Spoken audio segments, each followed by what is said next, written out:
Hi, I'm Pin Stockman, and this story is called The Baker's Daughter. There was once a baker, and he was known for two things. One, for the quality of his baked goods, the best in all of Herefordshire, and two, for his mean nature. The baker had a daughter, and he taught her everything. Now one day, the baker's daughter was in the shop all on her own when in came a woman, and the woman was bent double with age. She supported herself on a staff, and she stretched out a bony hand towards the girl and implored that she be given just a small loaf of bread, for she was hungry. Well, the baker's daughter, she had learned everything from her father, and so she refused. Why should she give something for nothing? But the old woman, she persisted. She insisted. And in the end, just to shut her up, just to get rid of her, the baker's daughter agreed. And she broke off a piece of dough that was around about the size of your palm. And she placed it in the oven along with the next batch. And the two, they waited together in an uneasy silence. When the batch was done, the baker's daughter opened up the door, and there she saw that that little tiny piece of dough had grown and risen to at least 8 times the size that it should. It was by far the best loaf in the whole of the oven. Well, she wasn't going to give that away. And so she told the old woman that it had probably fallen into the flames.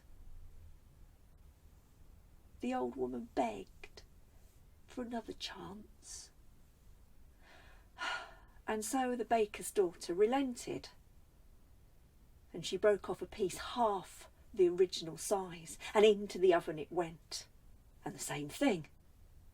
It was by far the best loaf when they were done, and so she told the old woman exactly the same thing and told her to be on her way. But the old woman, she implored, one more go, one more chance. And so the girl, she took a piece of dough, and it was about the size of her thumbnail, and into the oven it went. Now this time, the old woman did not stay where she was. Instead, she hobbled around the side and loitered by the oven door, so that when the time had passed and the door was opened again, she herself could see inside. And sure enough, she saw that her little piece of dough had risen and was by far the most magnificent loaf in the whole of the oven. It smelled as sweet as a summer's meadow. She stretched out her hand, ready to take hold of it, but the baker's daughter picked up a broom and batted her away. "You fool, shoo, out of here, I'm not giving you that." And her voice rose and became a shriek as the old woman threw off her tattered cloak, and there she revealed herself to be a fairy, one of the old kind that you should not mess with.